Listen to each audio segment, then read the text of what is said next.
Good afternoon, everybody, those who are here. Please confirm if I am clearly audible.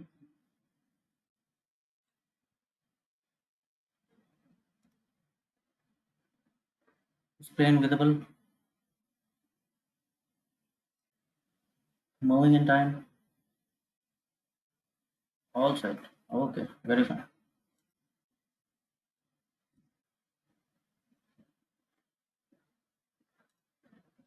So that meanwhile, install a package MESS, MESS, all capitals.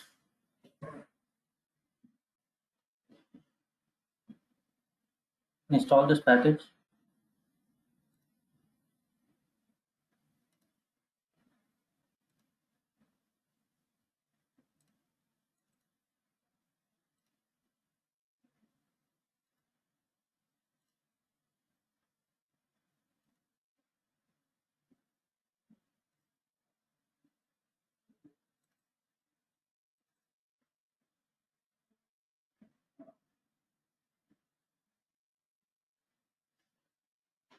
Well, we are going to work on LDA algorithm, linear discriminant analysis.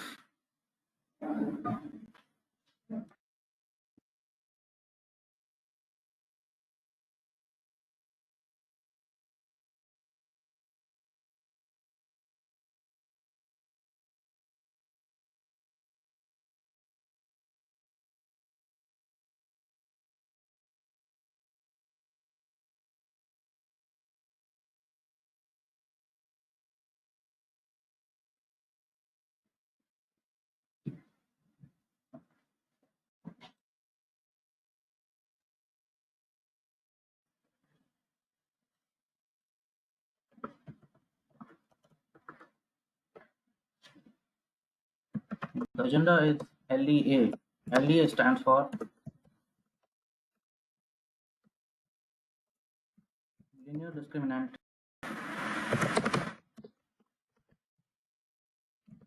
analysis.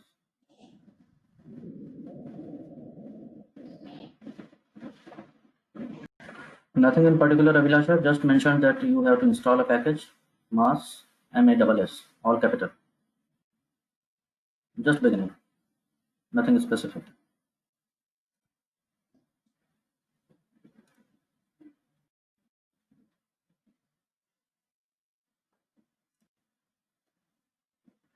See, what we have learned so far is we have seen linear regression, where we try to correlate two variables like budget and sales, quantity and price, demand and supply, kind of those things. So essentially, in this case, the target variable is usually, हाँ जी, target variable continuous होता है, उसमें हम कह रहे हैं कि linear regression हमने कर लिया. Remember, initially we started off with diamond price, then we moved down to car price. You tried these things, right? Yes. First and foremost सबसे स्टार्टिंग में हमने किया था कि मार्केटिंग बजट देख करके हम कंपनी का सेल्स प्रेडिक्ट कर सकते हैं क्या? तो हाँ, कर सकते हैं.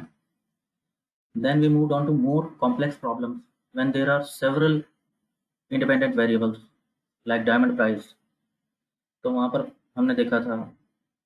फिर भी then we move on to cars data set, which was by far a very practical problem.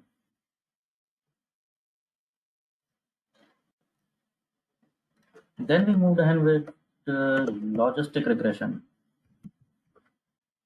Reason being, because usually your target variable will be, rather than continuous, more often than not it will be kind of logical.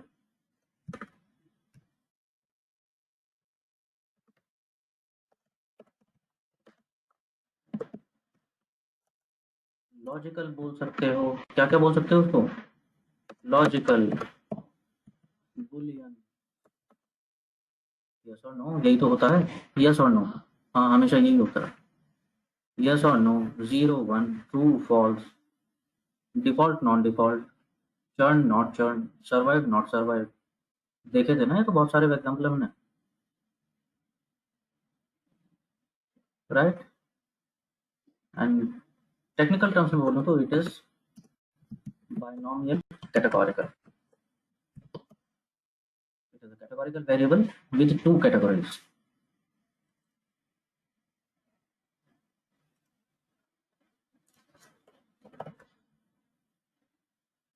फिर हमने देखा, हाँ जी, फिर हमने क्या देखा कि target variable तो मल्टीनोमियल भी हो सकता है कभी कभार, अभी देखने वाले हैं थोड़ी देर में।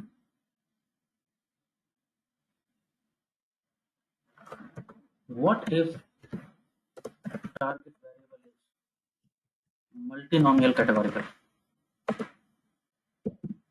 What do you have then? तो आइए देखते हैं।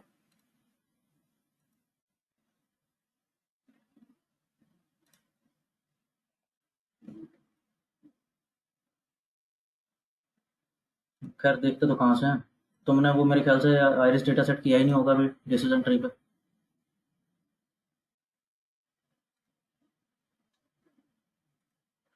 हाँ हाँ, बोल दो, बेशर्मी से बोल दो, नहीं किया।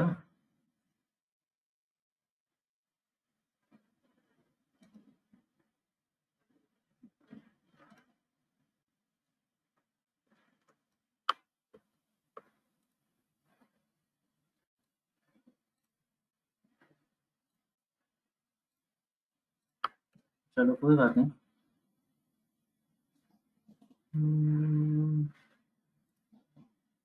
Do we have, do we have, do we have?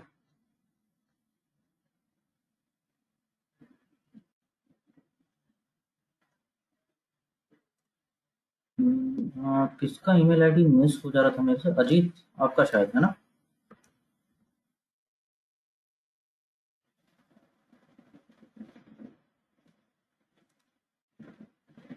Yes.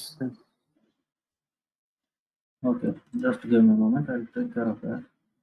बाकी ज़्यादा कुछ, okay here it is. Okay, let's do one thing.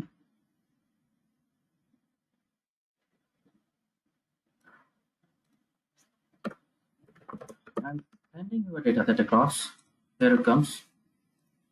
जरा डाउनलोड कर लीजिए, रीड कर लीजिए यार में, इट्स ऑन योर मेल।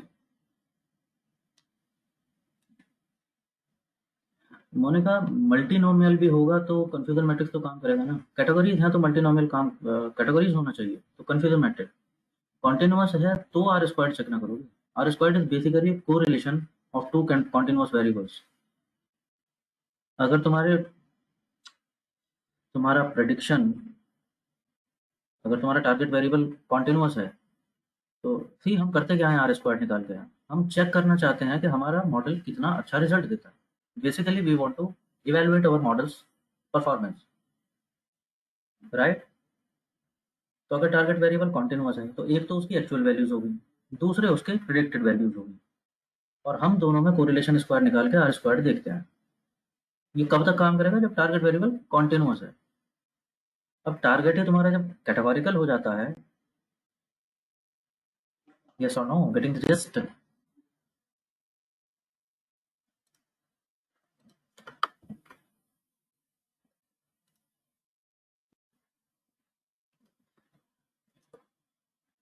अगर तुम्हारा वेरिएबल कॉन्टिन्यूअस है 1 2 3 4 5, और चलो ये मान लो क्या था तुम्हारा target variable, actual values, target variable की एक्चुअल वैल्यूज थी, उस टारगेट वेरिएबल का प्रेडिक्शन तुम्हारे मॉडल ने दिया है, और तुम्हारे मॉडल ने कैसा दिया है, मे बी कुछ ऐसा दिया है, तुम्हारे मॉडल ने कुछ सही दिया है कुछ गलत दिया है, मान लो, जस्ट फॉर एग्जांपल। और अब मैं उसका चेक करूं, correlation of actual and predicted, square कर देते हैं इसको, तो वो बता रहा है your correlation square 0.81, your R squared between prediction and actual values of target variable is 0.81. तो अब मैं कह सकता हूँ my model is giving result with 81% R square. So this is the measure of my model performance. Now think about it, your variable अगर तुम्हारा target variable categorical होगा, हाँ जी, कैसा होगा फिर वो? कहीं 0 होगा, कहीं 1 होगा, कहीं 1 होगा, कहीं 0 होगा, कहीं 0 होगा, कहीं 1 होगा. तुम्हारा प्रेडिक्शन आया है क्या? वो भी कहीं 0 आया है, कहीं 0 आया है, कहीं 1 आया है, कहीं 0 आया है, कहीं 1 आया है, कहीं 0 आया है. ऐसे तो हुआ है. बताओ इनका क्या कोरिलेशन चेक करके क्या पाओगे? करना है, करके देख लो, गलत करोगे. तरीका ही ठीक नहीं है.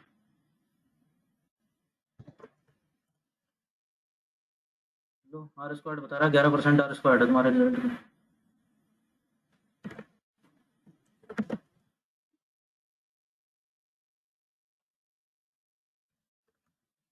अब अगर आप टेबल क्रिएट करते हैं प्रेडिक्शन की और एक्चुअल की, कॉस्ट टेबुलेशन आप लोग करते हो, तो शायद कुछ ढंग की बात करेगा वो.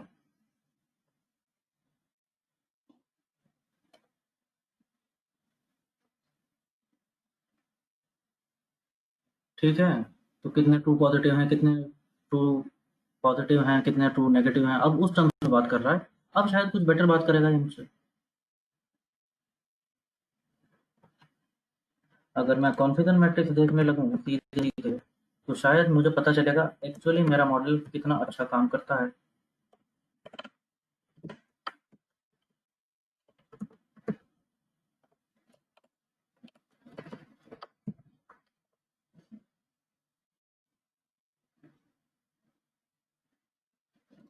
अब वो कुछ बता रहा है, सेंसिटिविटी इतना है, स्पेसिफिसिटी इतना है, एक्यूरेसी इतना है. अब मैं तरीके की बात कर रहा हूँ उससे, categorical variable.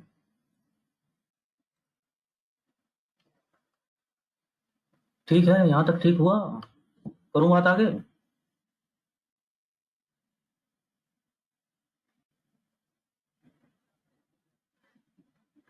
So again, you will not need to code by yourself. I will drop you code as and when required. However, data अगर रीड कर लिया होगा तो किस बारे में बात कर रहा है data? Got the feeling of it? What this data is indicating?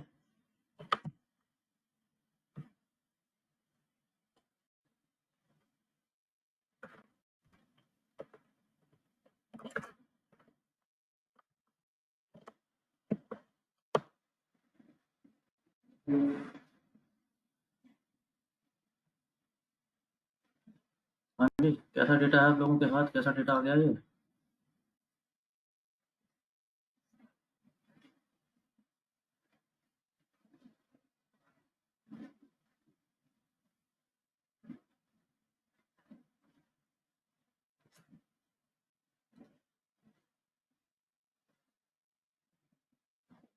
Hmm.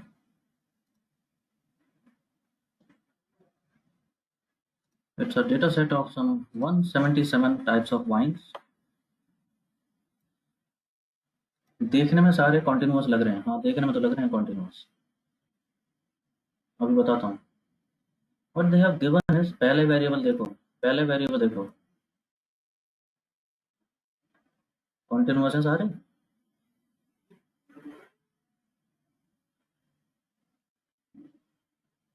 They have provided a type of wine. It may be, yes, a wine maybe, it may be red wine, white wine, sparkling wine, kind of these things. ऐसा कुछ classification है, हमें नहीं पता. उन्होंने type 1 2 3 करके कुछ ऐसा दिया हुआ, right. And all others are the chemical compositions, the chemical components, कि वो बनता कैसे है. And on basis of this chemical compositions can we find out कि ये कौन से टाइप का वाइन बनने वाला है, अगर केमिकल कॉम्पोजिशन ऐसा ऐसा रहता है तो. Can we predict depending upon chemical compositions.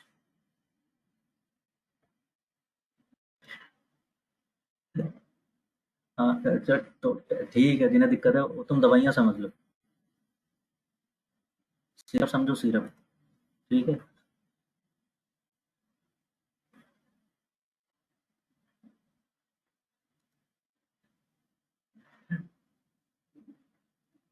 अच्छा, ठीक है, चलो ठीक है। तो you got the gist? We are trying to predict, but on a sincere note, if you can predict that, maybe you can predict price also. यार होता है कि नहीं होता है? I don't know how many of you are fond of wines, but there is a wine which costs 5,000 bucks. There is another wine which costs 20,000 bucks. तो होता क्या उनमें है? कौन सा इंग्रेडिएंट ऐसा है?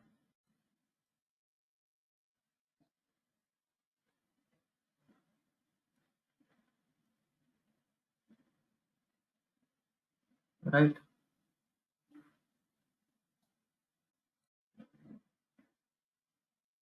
तो लेट्स गो अहेड।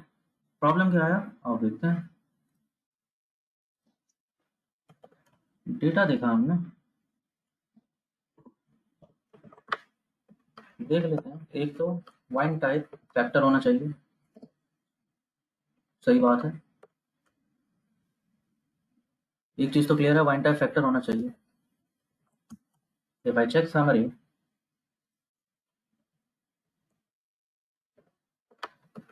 फैक्टर करने से क्या होगा? Here in the chat box,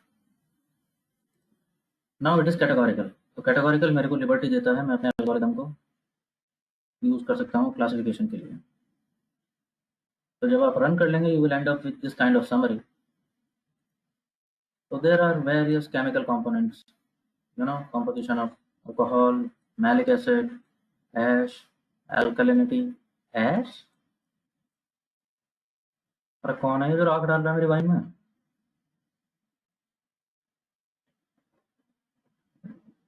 जिन्हें पता है उन्हें पता है, this ash does not mean any random coal ash, it is for flavor। होता है ये भी, it is a component। Then there are other things, magnesium, phenols, and so on, so on, so many things।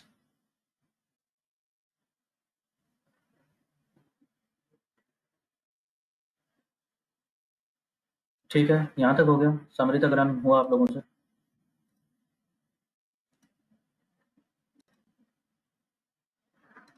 Summary में ही अगर देखो तो wine classification is in, उन्होंने 3 types में किया हुआ है। Wine type 1, 2, 3। Now they don't mean 1, 2 and 3। Maybe they mean red, white and sparkling। We don't know that for sure। हमें नहीं पता कौन सी है, लेकिन हमें ये पता है कि इन 1, 2, 3 का मतलब 1, 2, 3 नहीं है, दीज आर कैटेगरीज। अब शुरू होती है समस्या। टारगेट वेरिएबल हो गया है मल्टीनोमियल। आपको प्रेडिक्ट करना है वाइन टाइप के, if you know the chemical composition of a wine, कि उसमें अल्कोहल कितना होता है, मैलिक एसिड इतना, ऐश इतना, ये इतना, वो इतना, वो इतना, and depending on them you have to call it out the type 1, 2 और 3।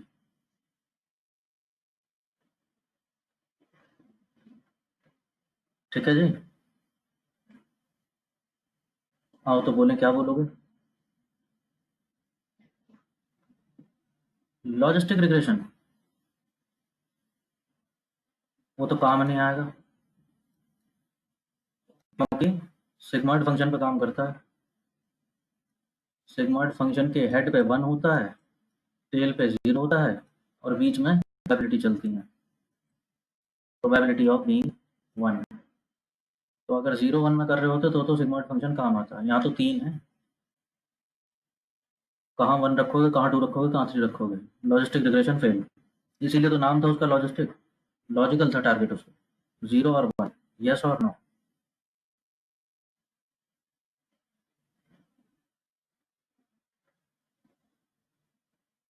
ठीक बात है। लीनियर रिग्रेशन वो काम नहीं आ सकता। बचा तुम्हारे पास डिसीजन ट्री, कार्ट मॉडल। हमने कहा था उसका नाम कार्ट रखा था हमने फॉर अ रीजन, बिकॉज वो क्लासिफिकेशन भी करता है, रिग्रेशन भी करता है। और कल ही मैं आपको बता रहा था कि टारगेट वेरिएबल मल्टीनोमियल चाहे क्यों ना हो, वो भी कर देता है। तो और देख लेते हैं, उसी से बात कर लेते हैं, शायद कुछ कर दें।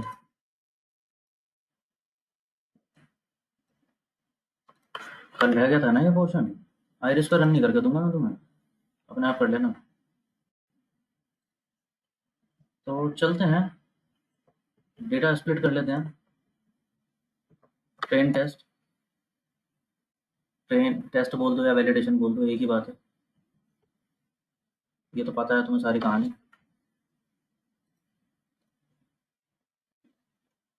कोड करने की कोशिश मत करना, भेजूंगा मैं।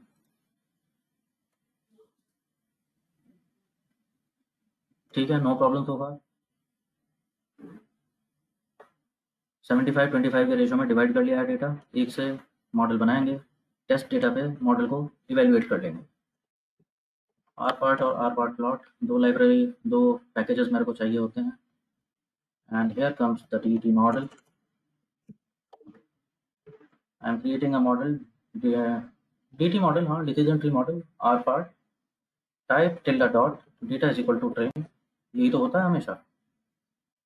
Type is my target, tilde dot, यानी बाकी सारे डेटा कहाँ से मिलेगा, ट्रेन डेटा से, not entire wine data, only train data. तो देखो देखो मुँह देखो,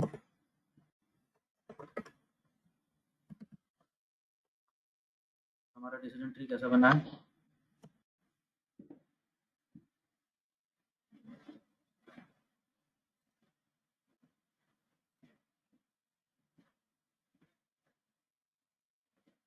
ऐसा बना है, 3 लेवल का डिसीजन ट्री बना है। हाउएवर मैंने कंट्रोल नहीं किया है, मैंने जाने दिया है उसको, डेटा ही छोटा सा है।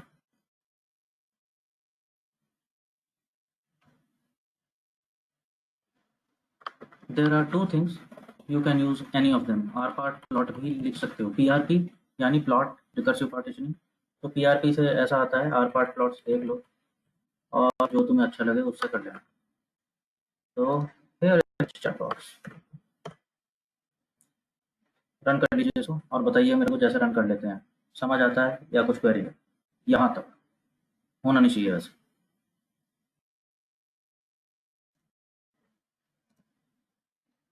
एनीथिंग एल्स, एनीबॉडी, किसी का क्वेश्चन, कोई अभिलाषा का क्वेश्चन अभी आंसर करता हूँ। Monica, you want to say something?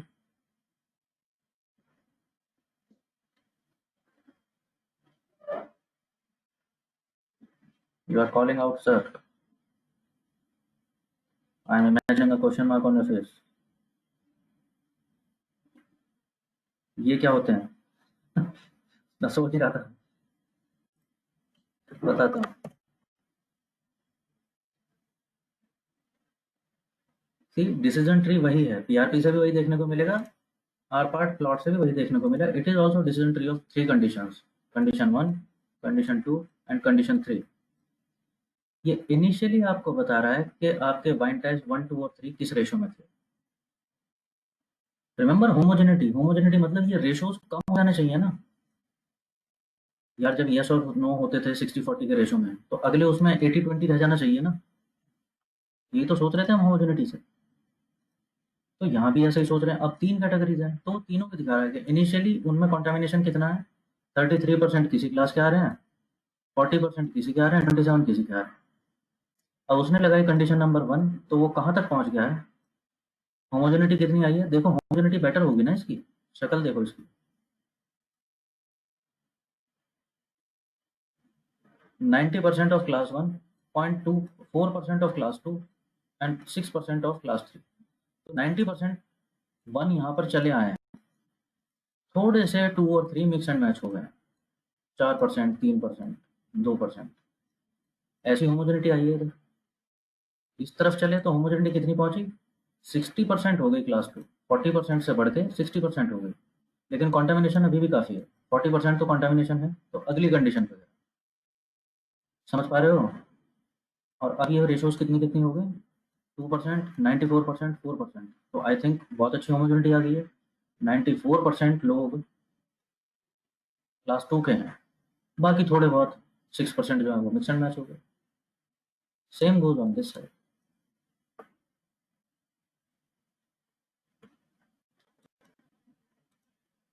ठीक है, समझा। इस तरह का रेशो था ये। तो अभिलाषा अभी वहाँ नहीं जा रहे हैं कि how to make use of this. ठीक है? अभी स्टे विद मी। अच्छा, हमें एक चीज़ पता है कि अगर डिसीजन ट्री को मैं कंट्रोल ना करूँ, तो ओवरफिट तो हो जाता है, लेकिन एक्यूरेसी पे कॉम्प्रोमाइज़ नहीं होता। अगर मैं शॉर्ट करूँगा, एक तो पहले ही छोटा-सा है, डेटा भी कम है। I have a very few observations. यार टोटल डेटा ही 177 का था, एंड उनमें से भी मैं ट्रेन में कितना यूज़ कर रहा हूँ, 133। तो डेटा ही कम है। By the way, this is your first project which we have taken from LMS. बाकी सब मैंने आपकी प्रैक्टिस के लिए छोड़ा हुआ है। लेकिन हाँ, एलएमएस को भी हाथ लगा लेते हैं थोड़ा बहुत। तो again interesting data set and pretty clean. मैं डेटा क्लीनिंग में नहीं जा रहा हूँ, बिकॉज डेटा मोर और लेस क्लीन ही है। मिसिंग वैल्यूज़ ही मेजरली इशू रहता है। मिसिंग वैल्यू वो है नहीं। कैटेगोरिकल डेटा अल्फ़ाबेट डेटा होता तो अपर केस लोअर केस होता, वो भी नहीं है। तो हम जल्दी से बस मॉडल पे आ रहे हैं फिलहाल। I think for now it is clear. अभी तक यहाँ तक बात समझ में आता है। तो अच्छा, bye the way, I taught you two things. कौन सा अच्छा लगा, पीआर भी अच्छा लगा कि आर पार डॉट प्लॉट? दिखाओ दोनों।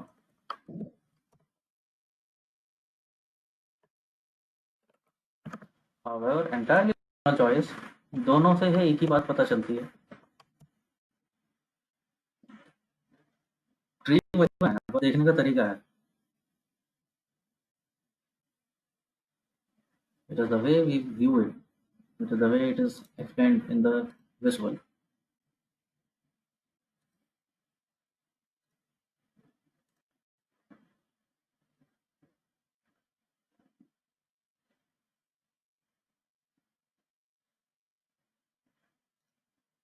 चलो, तुम्हें दोनों पता है अभी, जो भी पसंद हो।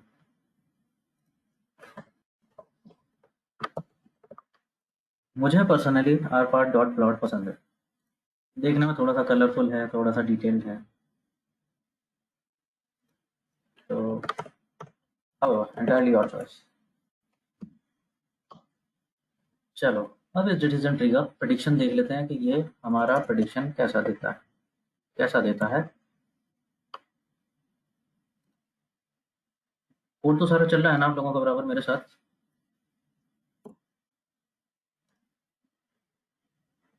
You are running along the code. R part plot तक आप कर चुके हैं, ठीक है, इससे आगे का मैं भेज दूंगा। चलो प्रेडिक्शन देखते हैं। डी टी प्रेड, हमने कर लिया प्रेडिक्शन।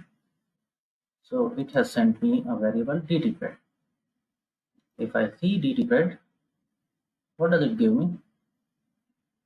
रिमेंबर डिसीजन ट्री सबकी प्रोबेबिलिटी देता था, यस की भी देता था, नो की भी देता था। तो सेम यहाँ पर भी वो यही कर रहा है। यहाँ पर भी वो वही कर रहा है। उसने लाइक रैंडमली सेलेक्ट होके ये वाई नंबर 7 चली गई होगी टेस्ट डेटा सेट में। तो अब टेस्ट डेटा सेट पे वो प्रेडिक्शन दे रहा है। तो उसने क्या बताया प्रोबेबिलिटी, कि इसके 1 होने की प्रोबेबिलिटी है 89%, 2 होने की प्रोबेबिलिटी है 4%, और 3 होने की प्रोबेबिलिटी है 6%। हाँ जी, तो मैं क्या समझूँ इसे? मैं मैनुअली समझूँ तो क्या, कौन सी लाइन समझूँ इसको? सिंपल है। सिंपल डिसीजन, जिसकी प्रोबेबिलिटी सबसे ज़्यादा बताई है वही मैं टाइप मान लेता हूँ इसकी। यार वो कह रहा है 89% चांस है कि वाइन टाइप 1 होगी, तो मैं कह रहा हूँ हाँ, फिर शायद 1 ही रख लेते हैं इसको। मेजरली मैं 1 ही मान लेता हूँ इसको, मैनुअली कंसिडर करूँ तो।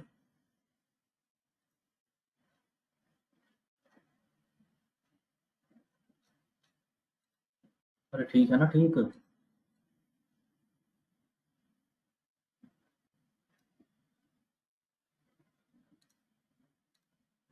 कोई और दिखाऊँ? चलो ये देखते हैं। देखो यहाँ पर क्या बता रहा है, this was 177 117th row in data set.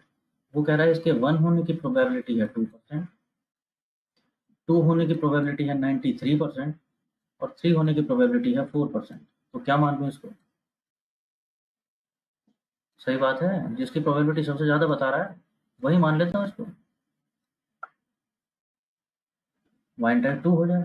Now I am asking you, कैसे लिखें इसको? मैं चाहता हूँ एक ऐसा variable voice. Guys, am I audible clearly and constantly? I don't think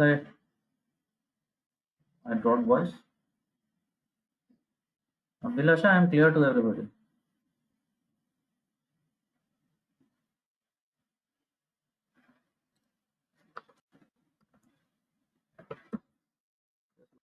जब उसे सुन ही नहीं रहा तो आप कैसे सुनेगी वो?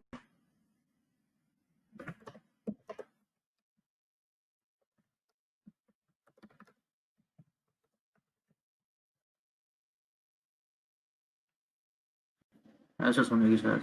चलो, बाकी लोग देखो खैर।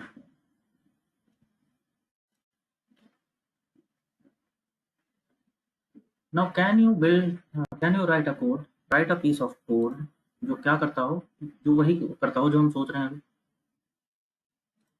कि यहाँ पर तीनों में से जिसकी प्रोबेबिलिटी सबसे ज़्यादा बताई गई है वो प्रोबेबिलिटी उठा करके उस वेक्टर में सेव कर। समझ रहे हो क्या चाह रहा हूँ? यहाँ पर एक नया कॉलम बन जाए इस डी टी प्रेड में, डी टी प्रेड का डेटा फ्रेम बन जाए, तो यहाँ पर एक नया कॉलम बन जाए या एक नया वेक्टर बन जाए, चाहे इंडिपेंडेंट वेक्टर बन जाए, इस डेटा फ्रेम में ना बने तो चाहे इसके बाहर बन जाए। इन इस रो में जो प्रोबेबिलिटी से ज़्यादा आ रही हो वही वाइन टाइप उठा के रख देना। फिर यहाँ पे चेक करें, जो प्रोबेबिलिटी सबसे ज़्यादा है यहाँ पे रख दें, जो प्रोबेबिलिटी सबसे ज़्यादा है वो यहाँ पे रख दें, and so on and so on and so on.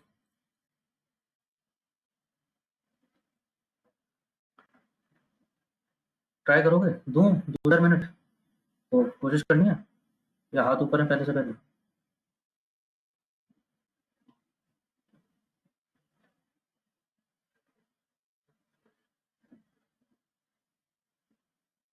That's the spirit. Okay, go ahead. I'm muting myself for a couple of minutes. अभी तक का कोड मैं अभी डाल रहा हूँ आप लोगों को। कहाँ तक भेजा था मैंने? आर पार्ट प्लॉट तक। हाँ, तो उससे आगे किया ही क्या है? 2 ही लाइन तो लिखी है, प्रेडिक्शन की है। ये रहा, here in the chat box.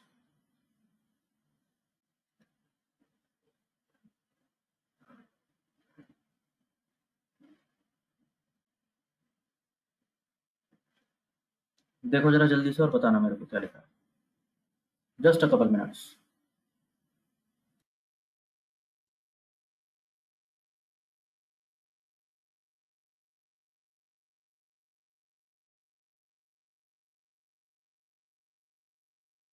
हाँ जी, कुछ हो पाया?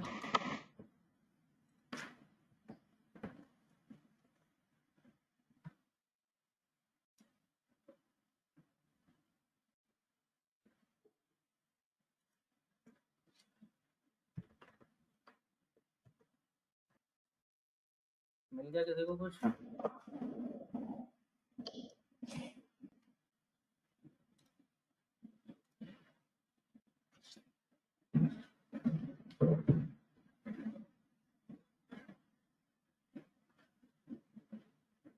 Well, Yash has found an easy way. बाकी लोग क्या लॉजिक चल रहा था? I don't know. Yash has found out, Yash has explored a function, it is called max.call, और वो क्या बताता है, एक रो में जो वैल्यू सबसे ज़्यादा होती है उस वैल्यू का कॉलम नेम रख देता है वहाँ, तो वो काम हो चला लगता है। वैसे एक आसान तरीका भी था इसका, एक तरीका और भी था, बताता हूँ। You know the type parameter logistic regression में दिया था आपने, type is equal to response. नहीं देते थे तो आउटपुट आता था लॉग ऑफ ऑड्स। आप ओके टाइप अगर ऑड्स दोगे तो ऑड्स भी आ जाएगा, हम type is equal to response देते हैं तो सीधे सीधे प्रोबेबिलिटी आती है। डिसीजन ट्री में प्रोबेबिलिटी बाय डिफॉल्ट आती है।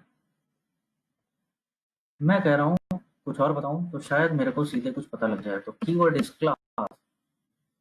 मैं कह रहा हूँ सीधे सीधे क्लास बताओ, मेरे को प्रोबेबिलिटी भी मत बताओ। देख रहे हो कितने निकम्मे हो रहे हैं हम। पहले हमने कहा लॉग ऑफ आउट बताओ, हमें मैनुअली कैलकुलेट नहीं करना कुछ भी, सीधे प्रोबेबिलिटी लगाओ। अब हम कह रहे हैं प्रोबेबिलिटी नहीं चाहिए, सीधे क्लास बता दो। हम नहीं कर रहे कुछ भी। देखो बता दिया उसने।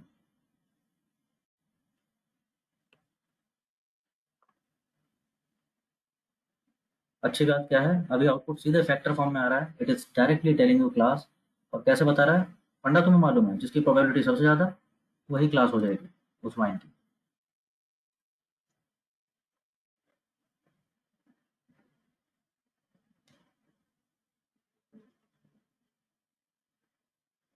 तो हमसे मेहनत क्यों करा रहे थे इतनी? ताकि नींद खुले तुम्हारी थोड़ी बहुत। जागो, हाथ पैर चलाओ, कुछ तो करो।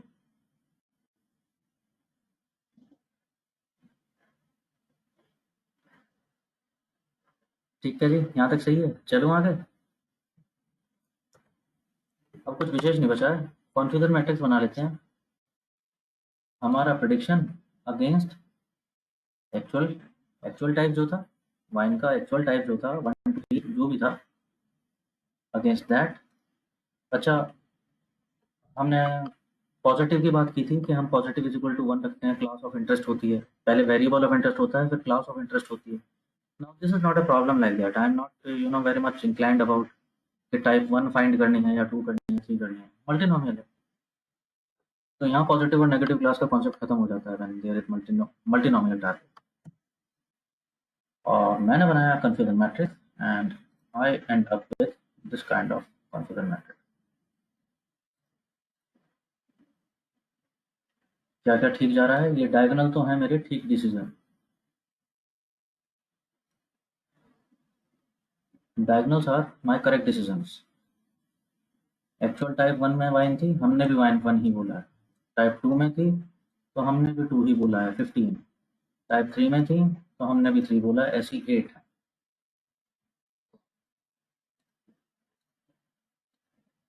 Overall accuracy 81%। Okay, not bad.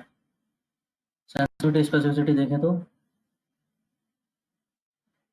Class 1 में सेंसिटिविटी थोड़ी ज़्यादा है, स्पेसिफिसिटी थोड़ी कम है। क्लास 2 में सेंसिटिविटी थोड़ी कम है, स्पेसिफिसिटी थोड़ी ज़्यादा है। चलो इतना भी खराब नहीं है। खराब कहाँ पर है? यहाँ बहुत खराब है।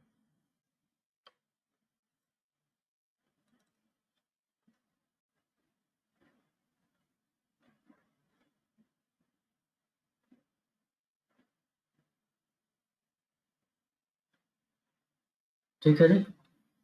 तो we have got the bitter sweet taste. However, लेकिन फिर भी मल्टीनोमियल क्लासिफिकेशन हो गया। मल्टीनोमियल क्लासिफिकेशन तो आपका हो गया डिसीजन ट्री से। काम तो उसने कर दिया। रिजल्ट कितना आया है? ओवरऑल एक्यूरेसी देखें तो 81% all in all, if I not go into minute details. तो यहाँ तक ठीक। बना के देख लो कॉन्फिगर मैट्रिक्स भी।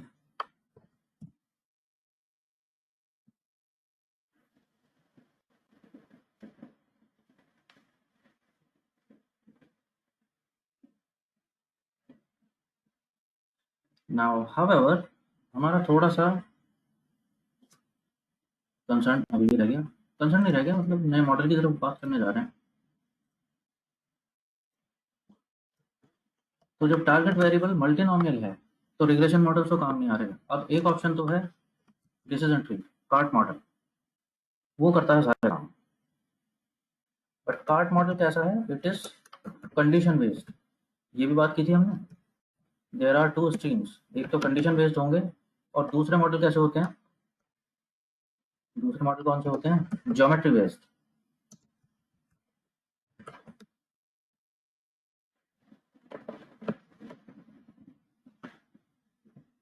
Yes, geometry based. तो अब हम देख रहे हैं रिग्रेशन मॉडल, ज्योमेट्री बेस्ड वाला जो सेगमेंट था उसमें रिग्रेशन मॉडल से काम नहीं आ सकते मल्टीनोमियल के लिए। कंडीशन बेस्ड में कार्ट बढ़िया काम कर रहा है। क्या ज्योमेट्री बेस्ड भी कोई मॉडल ऐसा हो सकता है जो मल्टीनोमियल टारगेट को भी हैंडल कर ले? हाँ, हो सकता है।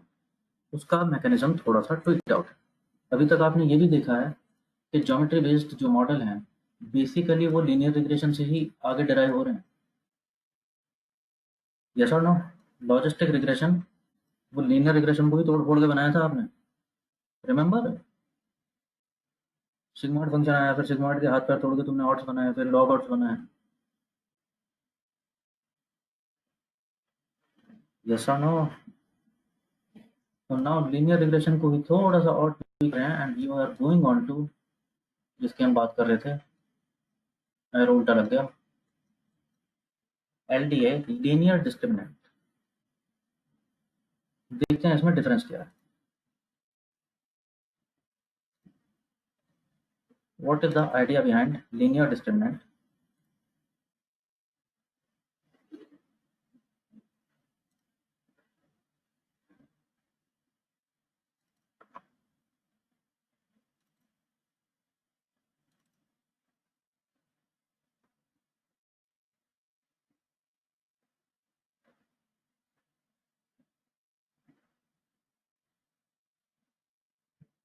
थिंक अबाउट इट, जैसा हमने स्टार्टिंग में शुरू किया था कि मेरा एक वेरिएबल हो और उससे क्लास पता लगाने लगूं, तो वो ज्योमेट्री पे कैसे दिखेगा। तो अभी देखते हैं, बात करना शुरू करें। Here is an illustration.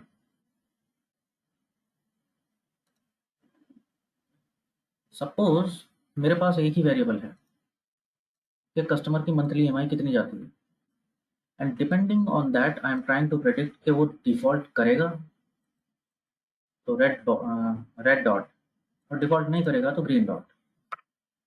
तो कितने कस्टमर डिफ़ॉल्ट करेंगे और कितने डिफ़ॉल्ट नहीं करेंगे? व्हाट डू यू से? मंथली ईएमआई एक इंडिकेटर हो सकता है इस बात का कि कस्टमर डिफ़ॉल्ट कर देगा नहीं कर देगा। मंथली ईएमआई अमाउंट डिपेंड करेगा ना इस बात पे। यार कस्टमर पहले से 4 मंथली ईएमआई दे रहा है, 5 वालों तुमने दे दिया, डिफ़ॉल्ट कर ही देगा, तुम्हारा नहीं करेगा किसी और का कर देगा। कहाँ से लाएगा इतने पैसे?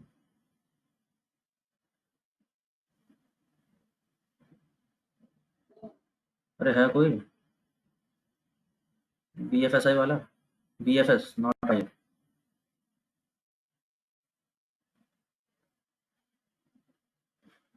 तो मंथली ईएमआई एक तरह से इंडिकेटर हो सकता है। चलो नहीं भी हो सकता, फिलहाल मान लेते हैं कि है। मैं सिर्फ एक वेरिएबल के बेसिस पे डिसाइड करना चाहता हूँ कौन डिफ़ॉल्ट करेगा और कौन नहीं करेगा।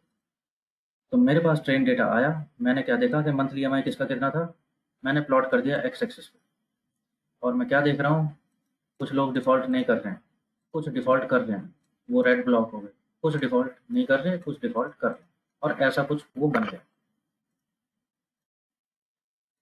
ऐसा कुछ विजुअलाइजेशन आया मेरे पास। नाउ थिंक अबाउट इट, अगर ये स्ट्रॉन्ग इंडिकेटर है, स्ट्रॉन्ग है या जैसा ही है, तो देखो क्या होगा, एक्सट्रीम्स पे तो बड़ा आसान हो गया। जिन लोगों की मंथली ईएमआई बहुत कम है, तो वो लोन दे ही देंगे, एज्यूमिंग दे आर अर्निंग ठीक ठाक, तो लोन रिपे करने में उन्हें दिक्कत नहीं होगी।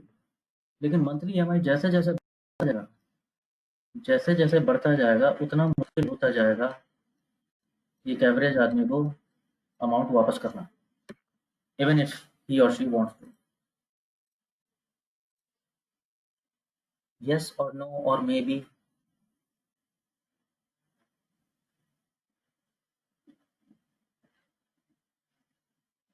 You are okay with this explanation, or you want to jump onto something or confused? You have no clue what's going on? बताते रहिएगा। हाँ अभिलाषा, आई एम वही कह रहा हूँ, अभी मैंने और किसी चीज़ को अकाउंट में नहीं लिया, मैं सिर्फ एक ही चीज़ को देख रहा हूँ। It depends on several things, माना, लेकिन मैं सिर्फ एक वेरिएबल पकड़ के बैठा हूँ, मुझे नहीं पता ना वो डेटा। मैं मान रहा हूँ मेरे को सिर्फ ये पता है और मैं ये पैटर्न देख रहा हूँ। मंथली ईएमआई जैसे जैसे बढ़ती जा रही है मैं ये देख रहा हूँ। तो व्हाट्स हैपनिंग इज,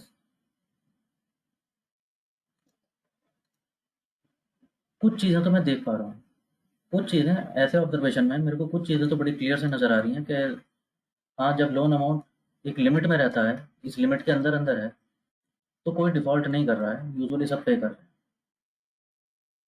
एक लिमिट से आगे निकल गया तो लोग डिफ़ॉल्ट कर देते हैं। तो बड़ी क्लियर सी कट ऑफ आ रही है ना, बड़ी क्लियर सी कट ऑफ पता चल गई ना कि इससे नीचे है तो कोई डिफ़ॉल्ट नहीं करेगा। सिंपल हो गया मेरे मॉडल के लिए। इससे आगे हैं तो सब डिफ़ॉल्ट करेंगे, राइट? यस और नो? तो इन लोगों के लिए डिसीजन तो बढ़िया हो गया, इन लोगों के तक तो डिसीजन समझ आ गया। As simple as that. बाकी बचे ये लोग, you see there is no clear boundary कि मैं किसे डिफॉल्टर बोलूं और किसे डिफॉल्टर नहीं बोलूं। इसका एक सेगमेंट ऐसा भी है, and which is by far 33% of the data. आधे लोग वैसे थे, आधे लोग वैसे थे, और बाकी नहीं, आधे आधे क्यों बोल रहा हूँ, ये आधे इधर जाओ आधे उधर जाओ और आधे मेरे पीछे आओ। लंच नहीं कर रहा ना मैं, ऐसा काम हो रहा है मुझसे। 33% बेसिकली। ठीक है वो, तो वन थर्ड ठीक है डिफॉल्ट नहीं करेंगे, वन थर्ड डिफॉल्ट कर देंगे। But there are one third people जिनके बारे में मैं कोई क्लियर डिसीजन नहीं बना पा रहा। यस और नो?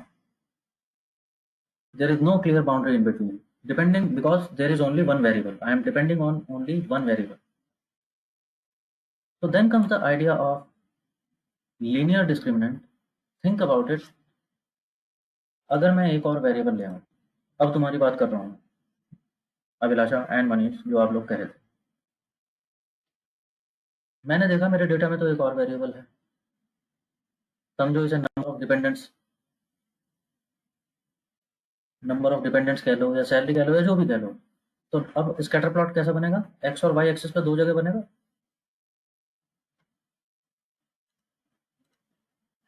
यार अभी तक ये सारे यहाँ बैठे हुए थे, ये सारे यहाँ बैठे हुए थे, तो इन चार लोगों मेरे को कोई क्लियरली समझ नहीं आ रहा था कि बाउंड्री कहाँ है। यस और नो? इन चारों की, ये चारों की, राइट?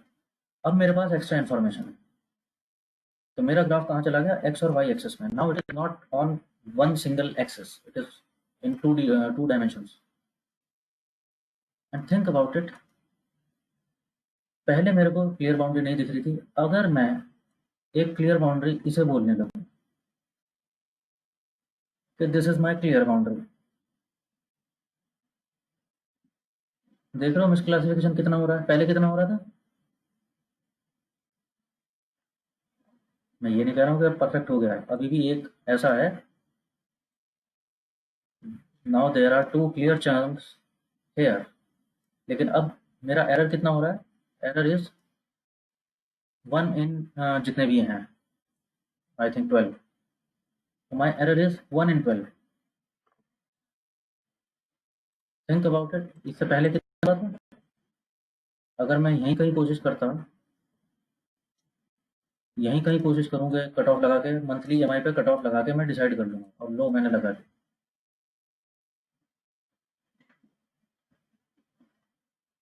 तो चाहे इधर लगाऊँ, चाहे इधर लगाऊँ, इधर लगाऊँ, जहाँ भी लगाऊँ, मेरा कुछ एरर हो रहा था।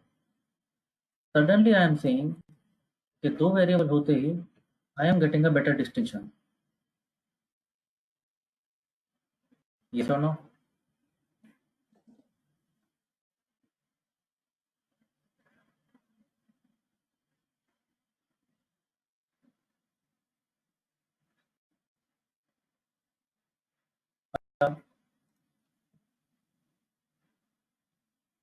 तो इन्फॉर्मेशन तो और भी है।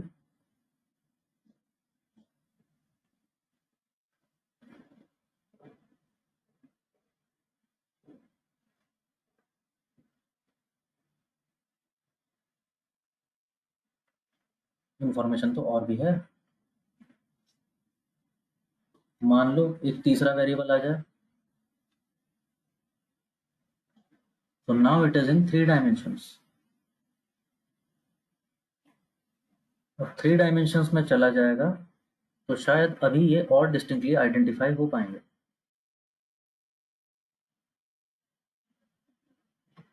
यस और नो? देख रहे हो? इसमें कोशिश कर रहा हूँ मतलब तुम्हें दिखाने की, ये इमेज, ये I have only 2D facility, but I am trying to show you कि 3D में दिख रहा होगा तो ऐसा दिख रहा होगा, और 3D में ऐसा दिख रहा होगा तो शायद एक प्लेन ऐसा परफेक्ट क्लासिफिकेशन कर देगा। Only if you are able to follow me. कोशिश करना थोड़ा सा ध्यान से देखने की। ठीक है, हाँ, ज्योमेट्री 3 डायमेंशन की हो गई, तो इन्हें अलग करने के लिए अब प्लेन चाहिए मेरे को। अब लाइन से काम नहीं चलेगा। बट नाउ क्लियर सेग्रीगेशन आ रहा है। Now we can separate them. There are two perfectly separable. So what we are trying to do is, जैसे जैसे मेरे पास इंफॉर्मेशन ऐड होता जा रहा है, आई am getting better and better classifications. Problem क्या है, अभी 3D हमने 3 वेरिएबल यूज किए हैं। We have just used 3 predictor variables. Tweak पता है क्या है? ट्वीक ये है कि टारगेट वेरिएबल एक्सेस पे आ ही नहीं रहा है। ये भी इंडिपेंडेंट है x1, और ये भी कोई इंडिपेंडेंट है x2। रिमेंबर वहां पर क्या होता था, एक y एक्सिस पे टारगेट वेरिएबल रहता था हमेशा रिग्रेशन में, तो वही ट्वीक है। हमने क्या सोचा कि हर एक्सेस पे इंडिपेंडेंट वेरिएबल रख देते हैं। टारगेट का क्या करेंगे वो बाद में सोचें। टारगेट को हम यहाँ पे सिर्फ कलर कोडिंग से देख रहे हैं फिलहाल।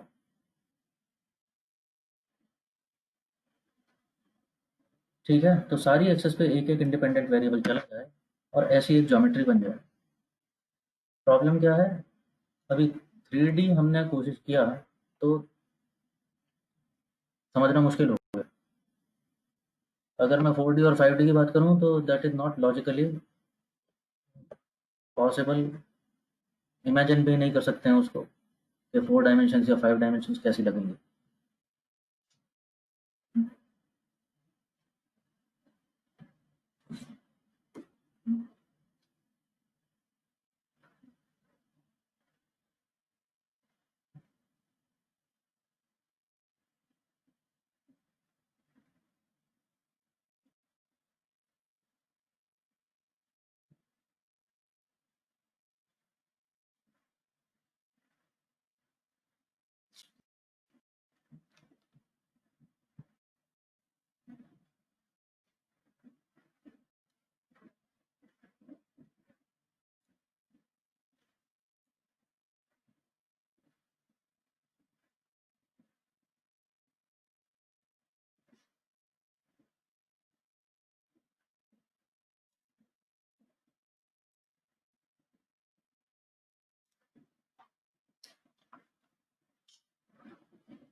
Hi again. Can somebody confirm if I'm audible?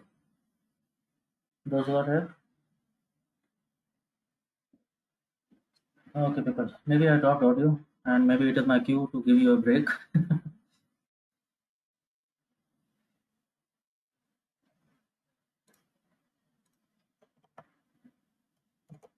Is it needed?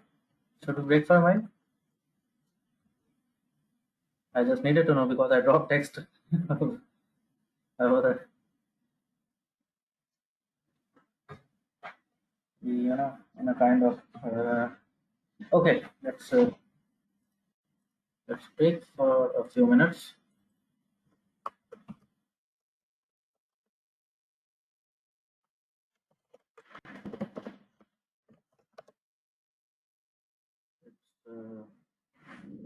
It's 3:37 by my clock, so let's resume at 3:45. Okay, so let's see you in some 6-7 minutes.